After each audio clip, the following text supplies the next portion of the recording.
Mesdames et messieurs, chers participants, je suis très heureux de présider ce premier forum sur la diaspora ivoirienne, organisé depuis la création en novembre 2012 du département des Ivoiriens de l'extérieur, rattaché au ministère de l'intégration africaine et des Ivoiriens de l'extérieur.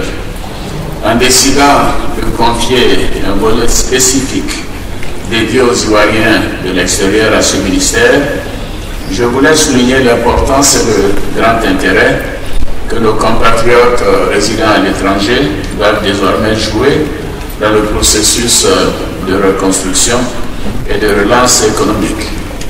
Mais à vrai dire, c'était également une demande, même une exigence de la diaspora, n'est-ce pas? Parce que chaque fois que je visite un pays, que je fais l'invitation dans un autre pays, je rencontre la diaspora. Et à chaque fois, on me dit là, il nous faut un ministère de l'intégration, mais surtout un ministère donc des Ivoiriens de l'extérieur. Donc maintenant, mesdames et messieurs, c'est chose faite.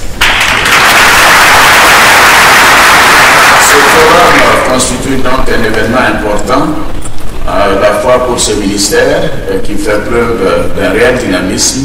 Et je voudrais donc vous féliciter, M. le ministre Ali Koulibaly et tous vos collaborateurs, mais aussi qui s'intéressent de très près à ce que se confondent nos compatriotes à l'étranger. Le thème diaspora ivoirienne, quels enjeux pour le Côte d'Ivoire en voie d'émergence, s'inscrit dans la double vision du gouvernement qui est celle d'associer la diaspora ivoirienne au développement socio-économique de notre pays et à la réalisation de la noble ambition de faire de la Côte d'Ivoire un pays émergent à l'horizon 2020. La cérémonie de ce jour marquera sans aucun doute l'avènement d'une diaspora ivoirienne, je dirais, mieux structurée, organisée et outillée pour relever les défis qui se posent aux Ivoiriens résidant à l'extérieur. Je voudrais donc saluer chaleureusement les représentants de la communauté ivoirienne expatriée qui ont fait le déplacement à Abidjan. Et on me dit à leurs frères, ce qui est une bonne nouvelle pour le budget de la Côte d'Ivoire. C'est donc votre contribution et je m'en réjouis.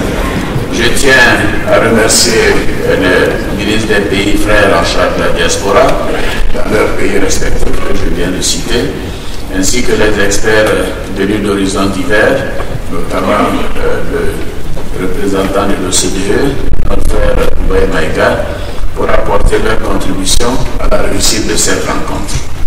Honorables invités, mesdames et messieurs, comme vous le savez, depuis mon accession à la magistrature suprême, les Ivoiriens de l'extérieur ont toujours été une priorité de l'action gouvernementale. À chacun de mes déplacements, je le disais tantôt, à l'extérieur, je ne manque jamais de rencontrer les compatriotes vivant dans le pays que je visite. En effet, vous les Ivoiriens de l'extérieur, vous êtes une force et une richesse pour la Côte d'Ivoire. Votre dynamisme, vos talents et votre courage sont des atouts pour la nation ivoirienne. Donc vous êtes les dignes ambassadeurs, et je l'ai souvent dit, vous êtes nos ambassadeurs ivoiriens. Et à ce titre, je sais que vous contribuez au rayonnement de notre pays afin qu'il tienne son rang dans le concert des nations. La création du ministère de l'intégration et des Ivoiriens de l'extérieur est l'expression donc d'une volonté politique clairement affirmée. Ce département que j'ai confié à mon frère Ali Koulibaly a pour vocation principale de mieux vous accompagner.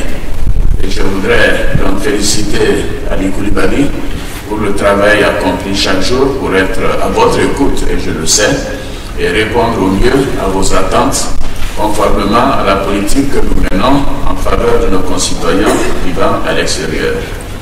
Nos compatriotes expatriés recèlent de talents et de compétences avérées.